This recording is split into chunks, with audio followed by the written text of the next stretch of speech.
Hi again everyone. In this simple video we're going to discuss how to evaluate one-sided limits of functions. The particular function we're going to look at is defined here, and we're asked to discuss the limiting behaviour of g of x as x approaches 2 from the right, as x approaches 2 from the left, and as x approaches 2. So A and B involve one-sided limits and C involves a general limit. Now before we get to that though, why are these limits important? How are they useful? Well, the limit of a function as x approaches some number a, if this limit exists, describes the function's behaviour near the point a.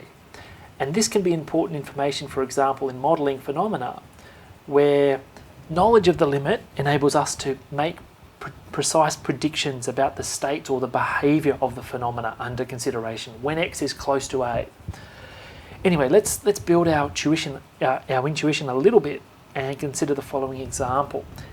Here's our g of x. Discuss the limiting behaviour of g near 2. So the first thing we flag is that g of 2 is not defined. So essentially what this question is asking us is, how does g behave near this point, even though this point's not in the domain of g? Okay, well, firstly notice that we've got an absolute value sign in our definition of g. So let's remind ourselves what the absolute value really means, and it's defined in the following way. If z is a number, then the absolute value of z is defined as z if z's greater than or equal to 0, and negative z if z is less than 0. So what this means is, if the expression inside the absolute values is non-negative, then you just remove the absolute values. If what's in the absolute values is negative, then you remove the absolute values and put a minus sign. So we're going to use that information to simplify g. So the basic idea of my solution here is to simplify g as much as possible by removing or simplifying the absolute value sign and then taking the limit. Okay, so let's consider g. Now the first thing I notice, I can actually factorise the expression inside the absolute value signs, and I can factorise it in the following way.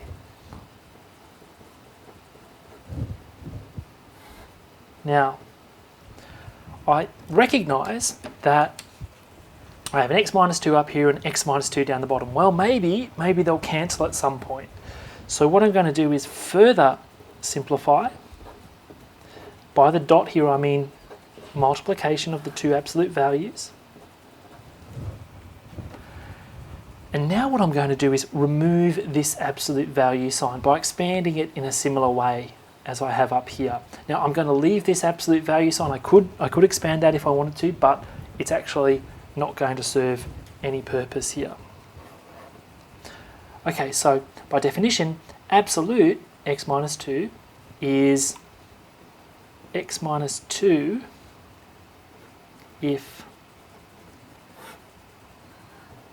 x minus 2 is positive. Now, if x minus 2 is positive, that means x is strictly greater than 2. And again, by definition, if x minus 2 is negative, then all I do is I remove the absolute signs and put a minus out the front. So that's a 3 there.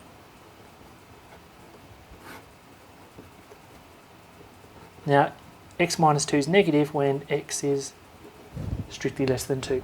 So now what I see is, oh great, I can cancel some of these off, and I can write my g of x very compactly and simply.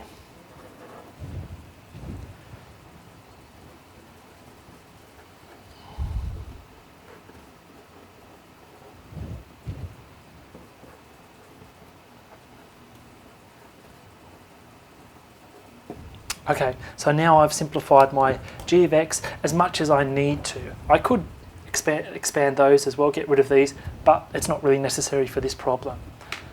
Okay, so let's look at our limits then. Let's get on and solve. Okay, so the first thing we have is, in part A,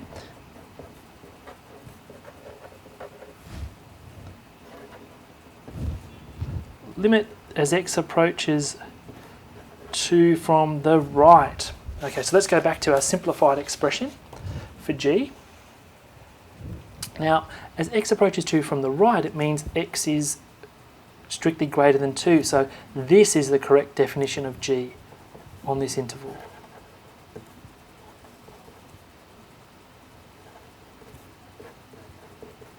So now it's no problem just to take the limit here.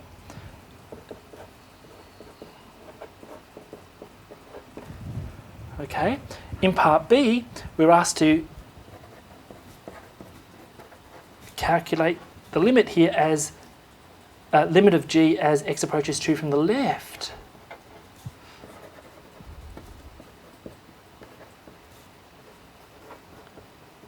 So this means that x approaches 2 from the left means x is strictly less than 2.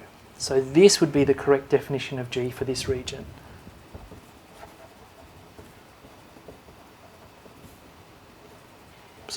So we negative absolute x plus 3. Okay, so this is just going to be similarly up here. We get minus 5. So the last question is, what is the limit of g of x as x approaches 2? Now,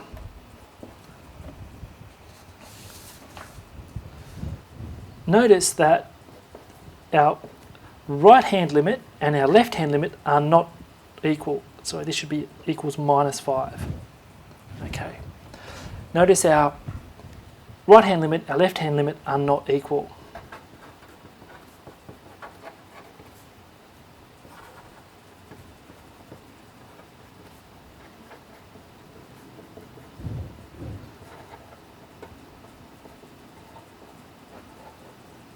So by definition,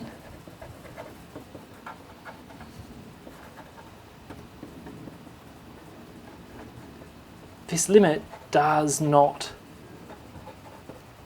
exist. Okay, so that's the problem solved. Let's look at the bigger picture though. You can see in my solution I simplified the original function as much as possible through algebraic manipulation. I tried to get rid of the absolute value signs or simplify them in some way, and then look for some cancellation, and factorisation was a part of that too. I didn't use this second point, but this is just a general point about limits. Look to apply basic limit laws or more advanced ideas like the pinching theorem or L'Hopital's rule. And again, it's important that you understand you learn mathematics by doing mathematics. Don't just sit there passively and watch this video and think, oh, I know all about these things now. It's very important for you to experiment and try things for yourself. So I've left an example for you to do. Here's a function. Discuss these one-sided limits and this limit here. It's very simple to the very similar to the example that I've done for you today.